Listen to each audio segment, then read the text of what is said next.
friends, welcome to my YouTube channel Education Adda. Today I am going to start chapter 3 Fiber to Fabric.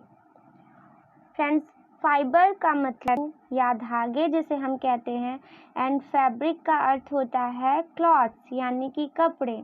तो friends, इस chapter का नाम है fibre to fabric, means तंतु से कपड़े कैसे बनते हैं उसके बारे में डिस्कशन करना है।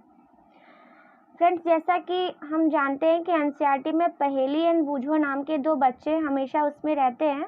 तो पहेली एंड बूझो, इन दो बच्चों ने साइंस क्विज कंपटीशन में प्राइज गेन किया, फर्स्ट प्राइज गेन किया। They were excited and decided to use prize money to buy clothes for their parents. उन लोगों ने यह डिसाइड किया कि हम अपने पेरेंट्स के लिए इन पैसों से जो प्राइज मनी मिली है उससे कपड़े खरीदे। When they saw a large variety of cloth material, they got confused. जब उन्होंने डिफरेंट टाइप्स के क्लॉथ मटेरियल्स को देखा तो वो कंफ्यूज हो गए। एज फिगर 3.1, जैसा कि यहाँ फिगर 3.1 में आप देख सकते हैं क्लॉथ शॉप में क्या है, डिफरेंट टाइप्स के क्लॉथ्स हैं। The shopkeeper explain that clothes और fibres fabrics were cotton and some were synthetic. यहाँ पर जो शॉपकीपर था उसने क्या, जो कपड़े हैं उसने बताया कि कुछ कपड़े यहाँ पर कॉटन के हैं और कुछ जो हैं वो सिंथेटिक हैं। He also had mufflers and shawls, उसके पास मफलर और शॉल्स भी हैं। They were make silk saris as well, उसके पास सिल्क की साड़ी भी है। पहेली एंड बूझो फेल्ट एक्साइटेड, पहेली और बूझो बहुत ही एक्साइटेड थे। They touched and felt these different fabrics, उन्होंने इस डिफरेंट टाइप के कपड़ों को टच किया और फील किया। Finally they bought a woollen muffler and a cotton sari, और लास्ट में उन लोगों ने एक वूलन मफलर और एक कॉटन साड़ी अपने पेरेंट्स के लिए बाई करी, खरीदी। After their visit the cloth shop, Paheli and Boojho begin to notice various fabrics in their surroundings. After, जब उन लोगों ने क्या किया, जब कपड़े खरीद लिए तो उन लोगों ने अपने चारों जितने भी कपड़े हैं उनकी वैरायटीज़ के बारे में क्या किया, उन लोगों ने उसको नोटिस किया। They found that bedsheets, blankets, curtains, tables, clothes, towels and dusters were made from different kinds of fabrics. उन लोगों ने यह नोटिस किया कि और यह पाया कि जो डिफरेंट टाइप्स के उनके चारों ओर कपड़े हैं, टॉवेल्स है, डस्टर्स है, बेडशीट्स, ब्लैंकेट्स वगैरह जितने भी उनके चारों ओर कपड़े पाए गए हैं वो सभी क्या हैं, डिफरेंट टाइप्स के फैब्रिक्स यानी डिफरेंट टाइप्स के कपड़ों से बने हैं। Even there school bags and the gunny bags were made from some kind of fabric, यहाँ तक कि उनके स्कूल बैग्स और गनी बैग्स भी डिफरेंट टाइप के फैब्रिक से बने हैं। They tried to identify these fabrics as cotton, wool, silk और synthetic। उन लोगों ने इसको जब ट्राई किया, जब टच किया तो यह पाया कि जो ये कॉटन, ये जो फैब्रिक्स है, जो कपड़े हैं वो कुछ कॉटन के हैं, कुछ वूल यानी ऊन के हैं, कुछ सिल्क हैं तो कुछ सिंथेटिक हैं। और can you also identify some fabrics, तो यस ऑफ कोर्स हम लोग डिफरेंट टाइप के फैब्रिक्स को आइडेंटिफाई कर सकते हैं। वैरायटी इन फैब्रिक्स, फैब्रिक्स में वैरायटीज़ क्या क्या होती हैं फ्रेंड्स, तो यहाँ पर ये बताया गया है। तो जैसा कि एक्टिविटी फर्स्ट हम लेते हैं। Activity first, visit a near by tailoring shop. सबसे पहले अपने नियर कोई एक टेलरिंग शॉप में जाना है अपने आसपास के। Collect cutting of fabrics left over after stitching, feel and touch each piece of fabric. अब क्या करना है फ्रेंड्स आपको कि इनको जो कपड़े हैं कलेक्ट करना है और इनकी जो सिलाई किए हुए जो मतलब कि कपड़े जो बच जाते हैं तो उनको क्या करना है, उनको लेना है, फील करना है और टच करना है उनके फैब्रिक्स को, उनके कपड़ों को। Now try to label some of fabric as a cotton, silk, wool और synthetic after asking for help from the tailor. यहाँ पर जो कपड़े हैं उनको अब उनको लेना है, जो बचे हुए कपड़े होते हैं उनको क्या करना, आइडेंटिफाई करना है कि इसमें कौन से कॉटन के हैं, कौन से सिल्क हैं, कौन से वूल और सिंथेटिक हैं, और इसमें आप टेलर की भी मदद ले सकते हैं। Do you wonder what these different fabrics are made of. ये जो फैब्रिक्स बनते हैं, कपड़े बनते हैं, क्या आपको पता है यह आश्चर्य की बात है कि किन से बनते हैं। When you look at any fabric, it seems a continuous pieces.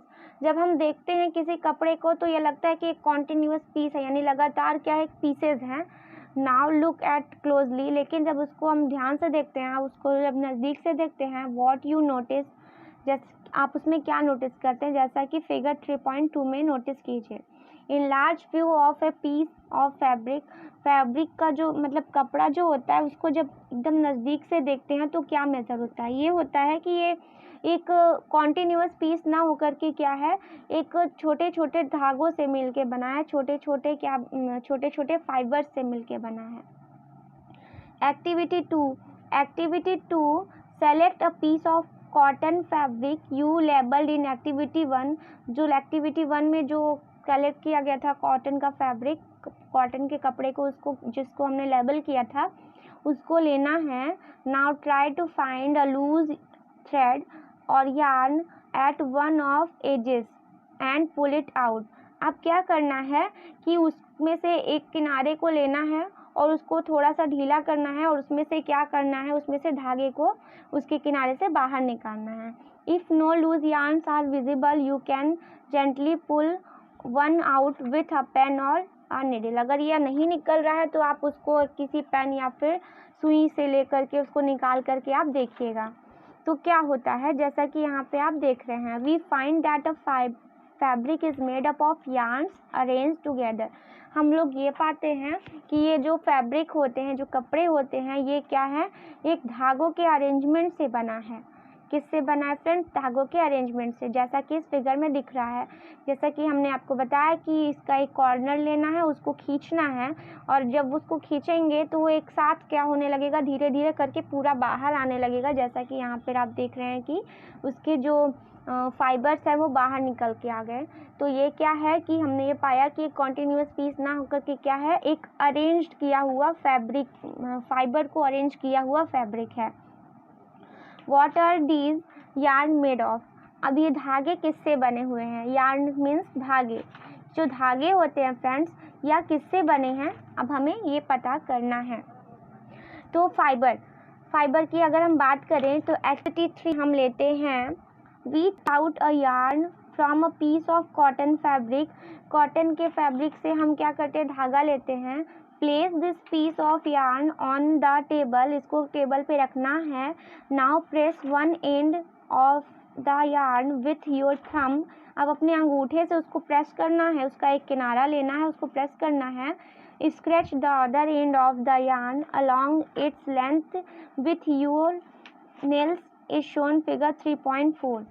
Do you find that at this end the yarn splits up into thin strands? जैसा कि यहाँ पर फिगर 3.4 एंड 3.5 में आप देख रहे हैं कि धागा जो है उसको क्या करना है, आपको लेना है और उसको अपने एक थंब से उसको प्रेस करना है और फिर उसके बाद उसकी दूसरी एंडिंग को स्क्रैच करना है अपने नेल्स से. तो आप क्या पाते हैं कि जो धागा है वो क्या होता है, स्प्लिट हो जाता है, यानी कि बिखर सा जाता है. देखिए जैसा कि यहाँ पर आप देख रहे हैं इस वाले फिगर में, इसमें क्या है कि इसने अपने धागे को ऐसे पकड़ के स्क्रैच किया तो ये देखिए उसका जो कॉर्नर है क्या हो गया है, एक बिखर सा गया है, स्प्लिट हो गया, splitting the yarn into the thin strands. इसी तरह से क्या है फ्रेंड्स कि you might have observe something similar when you try to thread a needle many a time. The end of thread is separated into a few thin strands. जैसा कि आप observe करते हैं कि आप जब सुई में धागा डालते हैं तो उसमें क्या होता है कि जो धागा होता है उसका जो कॉर्नर होता है वो क्या होता है, स्प्लिट हो जाता है, हमेशा फैल जाता है. फिर हम उसको कैंची वगैरह से कट करके फिर उसको क्या करते हैं, एक सेपरेट धागा बनाते हैं, फिर जा कर के वो सुई में निडल के अंदर जाती है. This makes it difficult to pass the thread out the eye of needle. The thin strands of thread that we see are made of all still thinner strands are called fibers. अब ये जो छोटे छोटे धागे जो खुल गए उन्हें हम फाइबर्स कहते हैं. फाइबर्स कहते हैं. Fabrics are made up of yarn. Fabrics जो होते हैं वो धागे से यानी कपड़े धागे से बनते हैं। And yarn are further made up of fabrics. ये बहुत इंपॉर्टेंट पॉइंट है फ्रेंड्स कि फैब्रिक्स जो होते हैं, कपड़े जो होते हैं वो धागों से बनते हैं, और जो धागे होते हैं वो फर्दर जो होते हैं और जो धागे होते हैं वो फर्दर छोटे छोटे फाइबर्स से मिलके बने होते हैं। Where do these fibres come from? अब ये फाइबर्स आते कहाँ से हैं? The fibres of some fabrics such as cotton, कुछ कॉटन के होते हैं, कुछ जूट होता है, सिल्क एंड वूल, कुछ सिल्क होता है, कुछ वूल होता है, are obtain from plants and animals, जिन्हें हम प्लांट्स एंड एनिमल्स से क्या करते हैं? ऑब्टेन करते हैं। These are called natural fibres, इन्हें हम नेचुरल फाइबर्स कहते हैं। Cotton and jute just are examples of obtain from plants. Cotton और जूट जो है वो प्लांट से ऑब्टेन किए जाने वाले फाइबर्स हैं। Wool and silk fibres are obtain from animals, जबकि वूल और सिल्क जो हैं वो एनिमल्स से ऑब्टेन किए जाने वाले फाइबर्स हैं। वूल is obtain from fleece of sheep और गोट। जो वूल यानी ऊन जो होता है वो बकरी या फिर भेड़ वगैरह के जो उसके फ्लीस होते हैं उनसे क्या किया जाता है? उनके फ्लीस यानी कि उनके जो ऊन का कतरन यानी कि जो पतला रेशा होता है उनकी बॉडी से, उनसे निकाला जाता है। It is also obtain from the hair of rabbits, yak and camels. और इसके अलावा भी ये फ्रेंड्स जो है खरगोश, याक और ऊँट वगैरह के जो स्किन के जो हेयर होते हैं उनसे भी ऑब्टेन किया जाता है। Silk fibre is drawn from the cocoon of silk worm. और जो सिल्क फाइबर होते हैं वो सिल्क वर्म यानी कि जो रेशम के कीड़े होते हैं उनके कुकून से उनको ऑब्टेन किया जाता है। For thousands of year natural fibres were the ones available for making fabrics. जैसे कि बहुत हज़ारों साल पहले की बात करें तो नेचुरल फाइबर्स केवल क्या होते थे? फैब्रिक्स के ही बनते थे। फैब्रिक्स मीन्स इन तंतुओं से ही बनते थे पहले। इन द लास्ट 100 years और so fibres are made also made from chemical substances. लेकिन जैसे क्या होने लगे अभी ये 100 year एगो 100 साल पहले से क्या होने लगा कि ये फाइबर जो है वो केमिकली सब्सटेंसेस से बनने लगे, which are not obtain from plant और एनिमल सोर्सेज, जिसको हम प्लांट और एनिमल सोर्स से ऑब्टेन नहीं करते, जनरली उसको केमिकल सब्सटेंसेस से बना लेते हैं। लेकिन हज़ारों साल पहले ऐसा नहीं था। These are called synthetic fibres. अब ये जो बने केमिकली सब्सटेंसेस से इसे हम सिंथेटिक फाइबर्स कहते हैं। Some example of synthetic fibres are polyester, nylon and acrylic. तो ये क्या हैं? कुछ एग्जांपल्स हैं सिंथेटिक फाइबर्स के। तो सिंथेटिक फाइबर्स क्या होते हैं? जिन्हें केमिकली सब्सटेंसेस से क्या किया जाता है? ऑब्टेन किया जाता है, जो प्लांट या एनिमल सोर्सेज से नहीं ऑब्टेन होते हैं। फ्रेंड्स अब हम बात करते हैं सम प्लांट्स फाइबर्स। कुछ प्लांट्स फाइबर्स की हम बात करते हैं। एज कॉटन, सबसे पहले हम कॉटन को लेते हैं। Have you ever made wicks for oil lamps? जैसा कि आपने क्या है कि आपने दिए की जो मतलब कि आपने अपने दिया में क्या है बाती देखा होगा। What do you use for making these wicks? अब आप इस बाती को जो है वो कहाँ से यूज़ किए, कैसे यूज़ किए? तो ये किस चीज़ से बना हुआ है? This cotton wool is used for filling mattresses, quilts और पिलोज। इसके अलावा ये जो ऊन होते हैं इसको हम लोग तकिया वगैरह में और अपने रज़ाई में, और इसके अलावा गद्दे, रज़ाई, तकिया, इन सब में क्या करते हैं? हम फिल करने के लिए यूज़ करते हैं। तो यानी कि जो रुई हुई कॉटन जिसे हम कहते हैं वो क्या हुआ, बाती के अलावा जो दिए में जो बाती रखते हैं उसके अलावा उसको हम लोग गद्दे, रज़ाई एंड पिलोज यानी तकिए में भी यूज़ करते हैं।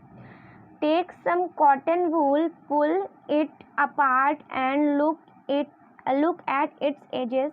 अब हम उसको कुछ कॉटन के मतलब कि कुछ रुई को लेते हैं और उसके किनारे को क्या करते हैं? देखते हैं। What do you observe? आपने क्या ऑब्जर्व किया कि उसमें क्या है, the small thin standards what you see are made up of cotton fibres. यहाँ पर क्या है कि इसमें जो उसके जो पतले पतले रेशे होते हैं वो किससे बने होते हैं, कॉटन फाइबर से बने होते हैं। Where does this cotton wool come from, अब ये कॉटन आए कहाँ से, it is grown in the fields, ये क्या है, खेतों में उगाए गए हैं। Cotton plants are usually grown at places having black soil and warm climate. जो कॉटन प्लांट्स होते हैं फ्रेंड्स, वो जो है जनरली जो है वो ब्लैक सॉइल यानी कि काली मिट्टी और गर्म जलवायु में, गर्म मरुस्थल या उष्ण जलवायु में वहीं पर उगाए जाते हैं। और जैसा कि आप फ्रेंड्स नाम ले सकते हैं, यहाँ पे पूछा भी गया है कि can you name some states our country where cotton is grown, तो गुजरात हो गया, महाराष्ट्र हो गया, इन एरियाज़ में क्या होते हैं, इन स्टेट्स में ब्लैक सॉइल और वार्म क्लाइमेट पाया जाता है, जिसकी वजह से वहाँ पे कॉटन प्लांट्स को ग्रो किया जाता है। The fruits of the cotton plants, जिसको कॉटन बॉल्स भी कहते हैं, are about the size of a lemon. कुछ जो होते हैं वो लेमन यानी नींबू के साइज़ के भी होते हैं। After maturing the balls burst open and the seeds covered with cotton fibres can be seen. After burst यानी कि जब वो अच्छे से पक जाते हैं तो वो खुल जाते हैं, और जो उसको हम क्या कर सकते हैं, can and the seeds covered with cotton fibres can be seen, हम उसको क्या कर सकते हैं, देख सकते हैं कि किस तरह से जो कॉटन फाइबर्स हैं वो एक पूरे सीड्स में मतलब कि बीज में जो है वो कवर हो गए हैं। Have you ever seen a cotton fields that is ready for picking. अब उसको क्या कर सकते हैं हम लोग, अब खेत से निकाल सकते हैं। It looks like a covered with snow, ये ऐसा दिखता है जैसा कि बर्फ़ का कोई एक मतलब कि कवरिंग किया हो किसी ने खेत में, जैसा कि आप इस डायग्राम में देख रहे हैं। फील्ड ऑफ कॉटन प्लांट्स, यहाँ पर आपने देखा तरह से वो जो फील्ड्स हैं पूरे उसके, वो इतने अच्छे से कवरिंग हो गया है जैसा लग रहा है कि वहाँ पे स्नो पड़ा हो, बर्फ़ गिरी हुई हो। अब हम बात करते हैं गिनिंग ऑफ कॉटन। कॉटन को फ्रेंड्स जो होता है, कॉटन में से क्या करते हैं हम लोग, उसमें से जो बॉल्स होते हैं, from these balls cotton is usually picked by hand. जो ये कॉटन्स होते हैं उसको जनरली हम लोग हाथों से क्या करते हैं, निकालते हैं। Fibres are then separated from the seeds by combing, इनको हम क्या करते हैं, कंघी से अलग करते हैं। This process is called ginning of cotton, इस प्रोसेस को हम कॉटन की गिनिंग कहते हैं, या गिनिंग ऑफ कॉटन, यानी जिसको हिंदी में कहा जाए तो ओटाई यानी ओटना जिसको हम कहते हैं। गिनिंग मीन्स होता है फ्रेंड्स ओटना। Ginning was traditionally done by hand. ये जो गिनिंग प्रोसेस होता है वो जनरली क्या होता है कि परंपरागत तरीके से देखा जाए तो हाथों से ही किया जाता है। These days machine are also used for ginning. तो फ्रेंड्स जैसा कि इसके लास्ट में आप देख रहे हैं लिखा हुआ है कि जो गिनिंग प्रोसेस होता है वो मतलब कि मशीन से भी अब आजकल करने लगे हैं लोग। तो यहाँ पर आप डायग्राम में अच्छे से क्लियरली देख सकते हैं कि गिनिंग ऑफ कॉटन, देखिए कितना बड़ा सा कंघा लगा हुआ है, वो एक मतलब कि उसको कॉटन को क्या करने के लिए, अलग अलग करने के लिए, उसकी गिनिंग करने के लिए, यानी कि उसकी ओटाई करने के लिए। अब हम बात करते हैं जूट की। Jute fibre is obtain from the stem of jute plant. Jute fibre जो होते हैं वो जूट प्लांट के स्टेम्स यानी उनके तनों से प्राप्त होते हैं। It is cultivated during the rainy season, इसको रेनी सीजन में क्या किया जाता है, बोया जाता है। In India jute is mainly grown in west Bengal, Bihar and Assam. India में जो जनरली जो जूट होता है वो असम, वेस्ट बंगाल एंड बिहार में क्या किया जाता है, बोया जाता है। The jute plant is normally harvested when it is a flowering stage. जब जूट प्लांट को जनरली जब हम लोग क्या करते हैं, हार्वेस्ट करते हैं, खेतों से निकालते हैं, तो वो कौन सा स्टेज होता है, जब वो फ्लावर्स क्या होता है वहाँ पे निकलने का जब स्टेज होता है तभी हम उसको क्या करते हैं, उसको खेतों से हार्वेस्ट कर लेते हैं। The stems of harvested plants are immersed in water a few days. अब हम क्या करते हैं, इन तनों को, जो हार्वेस्ट किए हुए तने होते हैं, उनको कुछ दिन के लिए पानी में भिगो कर रखते हैं। The stems, root and fibres are separately by hand. फिर इनको क्या कर सकते हैं, ये तने जो होते हैं उनमें से फाइबर्स को आसानी से हम अपने हाथों से क्या करते हैं, अलग कर लेते हैं, सेपरेट कर लेते हैं। जैसा कि आप फ्रेंड्स ये डायग्राम में जूट के प्लांट को देख सकते हैं। To make fibers, all these fibers are first converted into yarns। अब हम क्या करते हैं, इन फाइबर्स को धागों में कन्वर्ट करते हैं। यार्न में धागों में कन्वर्ट कर देते हैं। हाउ इज़ इट डन, यह कैसे होता है। Spinning cotton yarn, cotton yarn को स्पिनिंग करना। जैसा कि आपने देखा कि गिनिंग किया जाता है, गिनिंग प्रोसेस जो होता है वो कॉटन में किया जाता है। उसी टाइप से स्पिनिंग प्रोसेस जो होता है, यानी कि उसको हम लोग कताई कहते हैं, उसको ओटाई बोलते हैं, इसको कताई बोलते हैं। ये प्रोसेस जो होता है वो किसमें, जूट में किया जाता है। You can try making cotton yarn yourself. आप अपने से भी उसको बना सकते हैं, कॉटन के जो धागे होते हैं उसको खुद से ही बना सकते हैं। एक्टिविटी 4 में क्या करना है कि hold some cotton wool in one hand. कुछ कॉटन यानी कुछ रुई को लेना है और अपने एक हाथ से उसको पकड़ना है। Pinch some cotton between the thumb, कुछ कॉटन को अपने अंगूठे से क्या करना है, पिंच करना है। And 4 fingers of the hand, और जैसे 4 उंगलियां लेना है और उनके बीच में कॉटन को क्या करना है, कॉटन को पिंच करना अंगूठे से। Now gently start pulling out the cotton while continuously twisting the fibers are अब क्या कर सकते हैं आप, जैसा कि यहाँ पे आप देख रहे हैं डायग्राम में कि ये चारों उंगलियों को लेकर के उसके बाद थंब से उसको क्या किया गया, प्रेस किया गया है कॉटन को।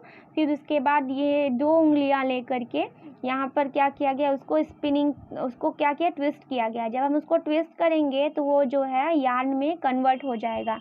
मेकिंग यार्न फ्रॉम कॉटन, जैसा कि आप डायग्राम फिगर 3.9 में देख रहे हैं कि धागे कैसे बन रहे हैं कॉटन से। The process of making yarn from fibres is called spinning. ये मोस्ट इंपॉर्टेंट है फ्रेंड्स, डेफिनेशन भी हो सकती है, जैसा कि पूछे कि स्पिनिंग क्या है। The process of making yarn from fibres is called spinning. In this process fibres from a mass of cotton wool are drawn out and twisted. इसमें क्या करते हैं, उसमें उसको घुमाते हैं, ट्विस्ट करते हैं और फिर धागे बन जाते हैं। This brings the fibre together to form a yarn. यहाँ पर हम क्या करते हैं कि 2 फाइबर्स को लेते हैं तो उसी से क्या बनता है, धागा बनता है। A simple device used for spinning is a hand spindle also called तकली। इसमें क्या होता है, तकली का यूज़ किया जाता है हाथों से अगर किसी उसको स्पिन करना है तो। And another hand operated device used for spinning is चरखा। और दूसरा जो हैंड ऑपरेटेड डिवाइस है वो चरखा है और एक जो है वो तकली है। 2 डिवाइस होते हैं। use of charkha was popularized by Mahatma Gandhi as a part of independence movement। जैसा कि महात्मा गांधी जी ने क्या किया, इंडिपेंडेंस के टाइम में क्या किया था, यूज़ किया था किसका, चरखा का। he encouraged people to wear cloths made of homespun yarn termed as khadi and some imported cloth made in the mills of Britain।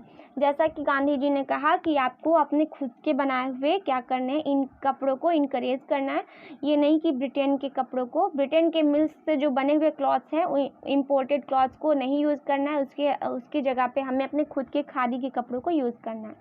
To popularize and promote khadi, the government of India constituted a body called Khadi and Village Industries commission इन 1956 में उन्होंने खादी और industries के लिए commission बनाया था 1956 में। Friends यहाँ पर आप तकली का डायग्राम देख सकते हैं एंड यहाँ पर आप चरखे का डायग्राम देख सकते हैं। ये 2 क्या है, डिवाइस हैं यार्न बनाने के। Spinning of yarn on a large scale is done with the help of spinning machines. After spinning yarn are used for making fibres. Spinning करने के बाद यानी कि उसको जब हम कटाई करते हैं उसके बाद हम उसको क्या बोलते हैं, उसको यार्न को जो है वो फैब्रिक बनाने में यूज़ करते हैं। यार्न टू फैब्रिक, यार्न से फैब्रिक कैसे बनता है अब हम ये जानते हैं। यानी कि जो धागा होता है उससे मतलब कि कैसे फैब्रिक बनता है ये देखना है।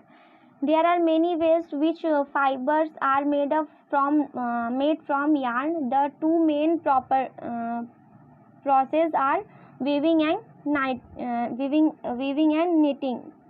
ठीक फ्रेंड्स, तो यहाँ पे दो प्रोसेस है, वीविंग एंड जिसको हम लोग कनिंग या फिर बोल सकते हैं। इसमें कटाई और यानी बुनाई और उसके अलावा वीविंग कह सकते हैं, दो प्रोसेस है। In activity 2 you might have noticed that a fiber is made up of 2 sheets as a yarn arranged together। जैसा हमने देखा एक्टिविटी 2 में कि दो फाइबर्स के सेट होते थे। यार्न में हम क्या करते थे, दो लेते थे, दो फाइबर्स के सेट्स लेते थे, या 2 सेट्स ऑफ यार्न यानी कि दो धागों का सेट लेते थे। लेकिन जो ये प्रोसेस होता है इसमें हम क्या करते हैं, the process of arranging 2 sets of yarn together make a fibre is called weaving. जैसा कि हम क्या करते हैं, इस प्रोसेस का नाम क्या है, वीविंग है। जो इसमें यार्न को क्या करना है, दो यार्न को एक साथ लेना है। Let us try to weave some paper strips. अब हमको कुछ पेपर स्ट्रिप्स से यूज़ करके कर सकते हैं। इसमें क्या करना है फ्रेंड्स, जैसा कि इसमें आपको एक्टिविटी 5 में ये बताया गया है, मैं आपको डायग्राम के थ्रू समझाती हूँ कि 2 पेजेस लेने हैं, उनकी लंबाई एंड चौड़ाई जो है वो 30 सेंटीमीटर्स रखनी है और उसको आपस में फोल्ड करना है। फिर उसके बाद उसको लंबे लंबे धागों में, लंबे मतलब कि कुछ ऐसे पार्ट्स में उसको ब्रेक करना है। फिर उसको एक दूसरे पे अरेंज करके कुछ इस टाइप से वर्क करना है। फिर आप देखेंगे कि एट लास्ट में कुछ ऐसा मटेरियल, मतलब कुछ ऐसा टाइप का आपको बन के दिखाई देगा, पेपर स्ट्रिप्स आपको बन के दिखाएगा। तो ये क्या है फ्रेंड्स, ये वीविंग है। In similar manner 2 sheets of yarn are woven to make a fabric. The yarn are much thinner than our paper strips. Of course, weaving of fabric is done in looms. Looms are their hand operated और power operated। अब ये जैसे जो looms होते हैं, ये friends जो होते हैं दो टाइप्स के। लूम्स को हिंदी में हम लोग करघा बोलते हैं, यानी करघा जो है वो दो टाइप से होता है, एक हथकरघा होता है और एक होता है जो पावर ऑपरेटेड होता है। जैसा कि यहाँ पे आप हैंडलूम्स को देख सकते हैं। हैंडलूम्स में क्या है, यहाँ पे भी 2 यार्न्स को लिया गया है, तो उसको क्या किया गया है, उसी से कपड़े बनाए जा रहे हैं। अब हम बात करते हैं नीटिंग की। तो इसमें क्या है, have you notice how sweaters are knitted. जैसा कि हम लोग का स्वेटर को बुनने को देखे होंगे, इसको हम लोग बुनाई भी कह सकते हैं। In knitting a single yarn is use to make a piece of fabric. जैसा कि हम लोग इसके पहले वीविंग में देखे थे कि उसमें डबल यार्न ले रहे थे, 2 यार्न, और लेकिन इसमें हम लोग क्या करते हैं, सिंगल यार्न को लेते हैं।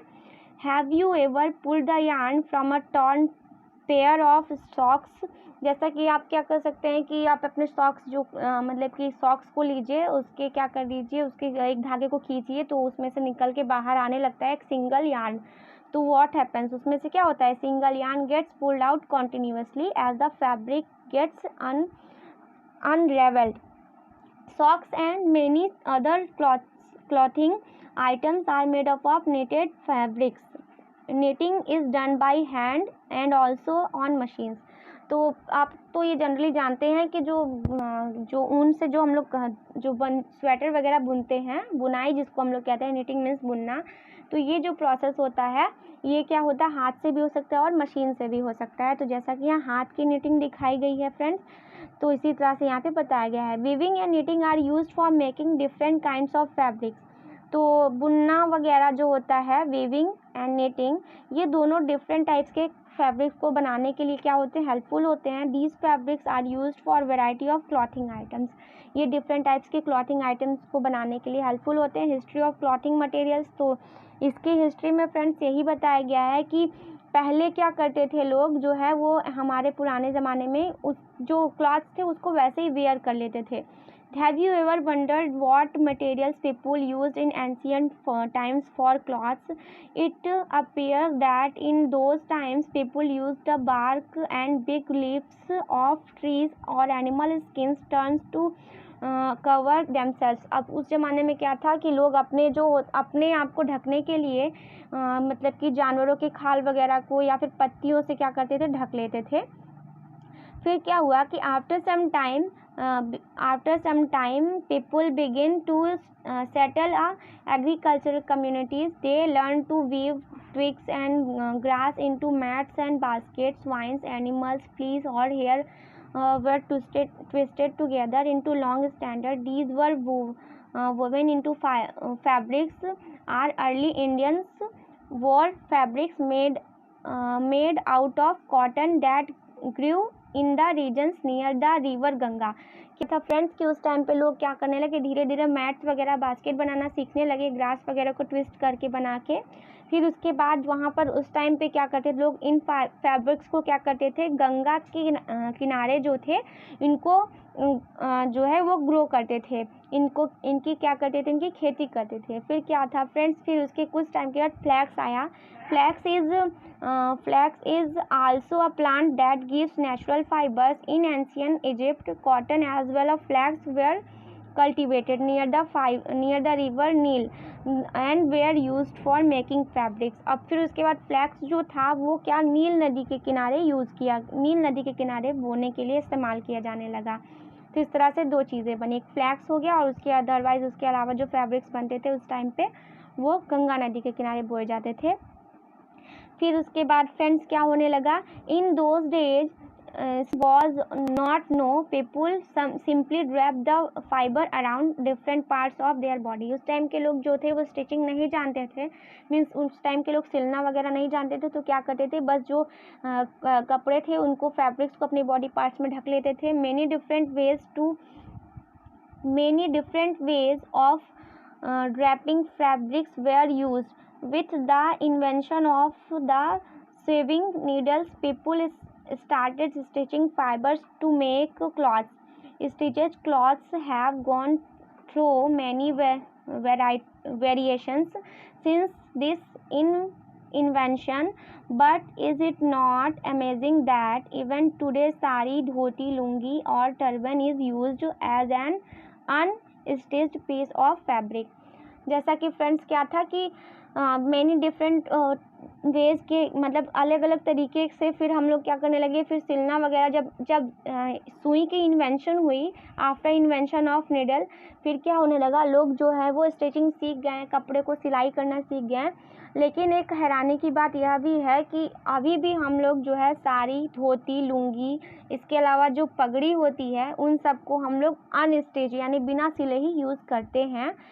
Just as there are a large variety in the food eaten all over our country, a large varieties exist also in fabrics and clothing items. तो जैसा कि हम लोग की फ्रूट वैरायटीज़ जो होती है डिफरेंट कंट्रीज़ में, हमारे देश में अलग अलग फ्रूट वैरायटीज़ है, वैसे ही हमारे देश में क्या है अलग अलग टाइप्स के कपड़े भी होते हैं, क्लॉथिंग आइटम्स भी होते हैं। तो इस तरह से फ्रेंड्स यहाँ पे डायग्राम में दिखाया कि कॉटन्स को रोल करना गिनिंग होता है, फिर गिनिंग प्रोसेस के बाद फाइबर्स को यार्न में कन्वर्ट करने को स्पिनिंग कहते हैं, फिर उसके बाद वहाँ पे वीविंग की जाती है, नाइटिंग की जाती है, फिर फैब्रिक बनता है। तो इस तरह से हमारा ये चैप्टर फ्रेंड्स आज क्लोज होता है। ये कुछ एक्सरसाइज हैं, समरी वगैरह दिए गया है, इसका आप स्क्रीनशॉट ले करके इसको आप कंप्लीट कर सकते हैं। तो और ये कुछ प्रोजेक्ट्स एंड एक्टिविटीज़ दिखाई गई हैं। तो फ्रेंड्स ये था हमारा आज का वीडियो। आपको ये चैप्टर कैसा लगा आप ज़रूर बताइएगा। तो अब हम नेक्स्ट चैप्टर में आपके साथ ज़रूर मिलेंगे। तो फ्रेंड्स हमारे चैनल को लाइक और सब्सक्राइब ज़रूर कीजिए और साथ ही बेल आइकन को प्रेस भी कीजिए ताकि आपको नोटिफिकेशन टाइम टू टाइम मिल सके। और इसके अलावा फ्रेंड्स हमारे चैनल को शेयर भी ज़रूर कीजिए। तो फ्रेंड्स धन्यवाद।